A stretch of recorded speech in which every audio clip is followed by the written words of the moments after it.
Hello दोस्तों, क्या आप शेयर मार्केट में इंटरेस्ट रखते हैं और इसके बारे में जानना चाहते हैं, लेकिन आपको समझ में नहीं आता कि बॉम्बे स्टॉक एक्सचेंज और नेशनल स्टॉक एक्सचेंज में आखिर अंतर क्या है, आखिर ये दोनों हैं क्या, हमें किस में ट्रेडिंग करनी चाहिए किस में नहीं।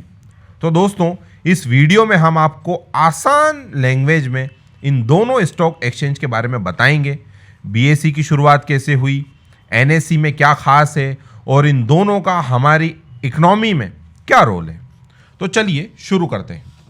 बॉम्बे स्टॉक एक्सचेंज है क्या? बॉम्बे स्टॉक एक्सचेंज यानी भारत और दुनिया का सबसे पुराना शेयर बाजार है। इसकी शुरुआत 1875 मुंबई में हुई थी। इसकी शुरुआत की कहानी बड़ी दिलचस्प है। पुराने समय में कुछ व्यापारी मुंबई के एक बरगद के पेड़ के नीचे मिलते थे और शेयर खरीदने और बेचने की बात करते थे। धीरे धीरे ये काम उन्होंने चालू करा और ये काम बढ़ता गया और ऐसे ही उन्हें 1875 में ऑफिशियल धीरे धीरे उन्होंने काम करना चालू करा और ये काम बढ़ गया और फिर उन्हें 1875 में ऑफिशियली रूप मिल गया और वो जाना गया बॉम्बे स्टॉक एक्सचेंज। आज बॉम्बे स्टॉक एक्सचेंज पर 6000 से भी ज़्यादा कंपनियां लिस्टेड है, जो इसे दुनिया के सबसे बड़े स्टॉक एक्सचेंज में से एक बनाती है। अब बात करते हैं बॉम्बे स्टॉक एक्सचेंज की कुछ इंडेक्स के बारे में। इसका जो मेन इंडेक्स है वो है सेंसेक्स। सेंसेक्स में 30 से बड़ी और मजबूत कंपनियां शामिल होती हैं। यह इंडेक्स ये बताता है कि इंडिया के शेयर बाजार का मूड कैसा है, क्योंकि जो टॉप की 30 कंपनीज होती हैं वही इसमें इंक्लूड होती हैं। अगर वो कंपनियां अच्छा परफॉर्म कर रही हैं, इसका मतलब ये है कि इंडियन इकोनॉमी, इंडिया का शेयर मार्केट अच्छा परफॉर्म कर रहा है।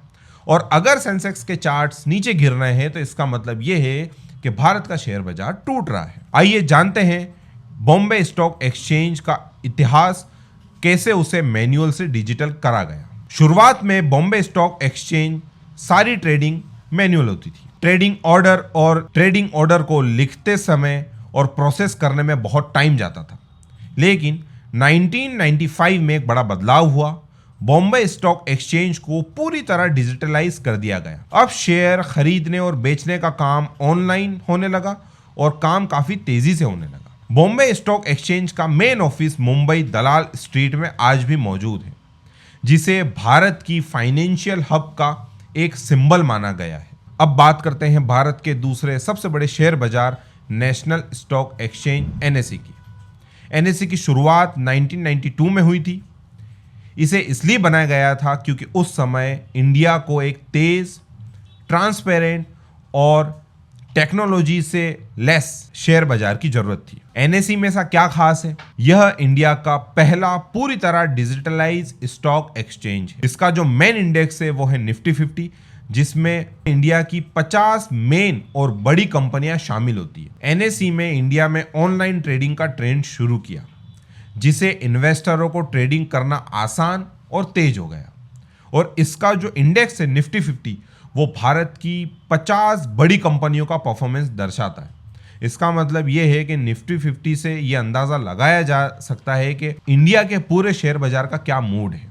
अगर वो नीचे है तो मतलब मार्केट टूट रहा है, और अगर वो ऊपर जा रहा है इसका मतलब ये है कि भारत का शेयर बाजार बहुत अच्छा परफॉर्म कर रहा है। अब चलिए दोस्तों जानते हैं बॉम्बे स्टॉक एक्सचेंज और नेशनल स्टॉक एक्सचेंज में आखिर अंतर क्या है। दोस्तों, बीएसई और एनएसई दोनों ही एक बड़े प्लेटफॉर्म है, लेकिन इनमें कुछ डिफरेंस है। जैसे कि बॉम्बे स्टॉक एक्सचेंज की शुरुआत 1875 में हुई थी और ये भारत का सबसे पुराना एक्सचेंज है।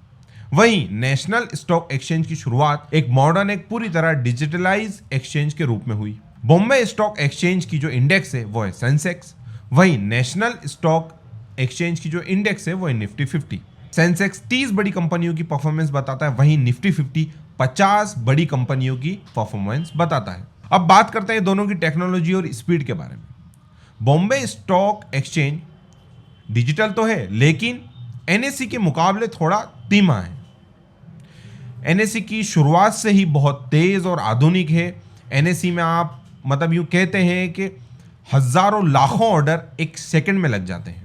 अब आपके लिए बेहतर क्या है, एनएसई या बीएसई? बीएसई लॉन्ग टर्म इन्वेस्टरों के लिए बहुत अच्छा प्लेटफॉर्म है। अगर आप चाहते हैं कि शेयर लेके आपने छोड़ दिया और उसे कुछ सालों तक रहने दिया, तो बीएसई एक अच्छा प्लेटफॉर्म है।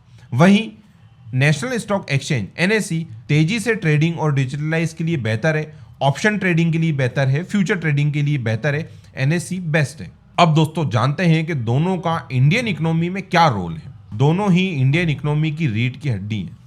ये दोनों प्लेटफॉर्म कंपनियों को फंड जुटाने में मदद करती हैं और इन्वेस्टरों को पैसा बढ़ाने का भी मौका देती हैं।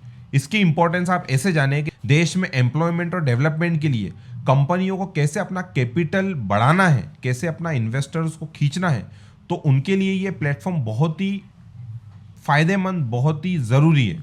इन प्लेटफॉर्म से इंडिया की नहीं, फॉरेन इन्वेस्टरों को भी अट्रैक्ट करा गया है कि इतनी आसानी से वो यहाँ पर इन्वेस्ट कर सकते हैं इंडिया आकर। वहीं इन दोनों एक्सचेंज ने इंडिया को इकोनॉमिक और फाइनेंशियल लेवल पर वर्ल्ड में एक नई पहचान दी है। तो दोस्तों ये थी बॉम्बे स्टॉक एक्सचेंज और नेशनल स्टॉक एक्सचेंज की पूरी कहानी। अगर आप इन्वेस्टिंग शुरू करना चाहते हैं तो इन दोनों के बारे में जानकारी आपको बेहद ज़रूरी है। अगर आपको ये वीडियो पसंद आया तो इसे लाइक करें, शेयर करें और हमारे चैनल को सब्सक्राइब करना ना भूलें।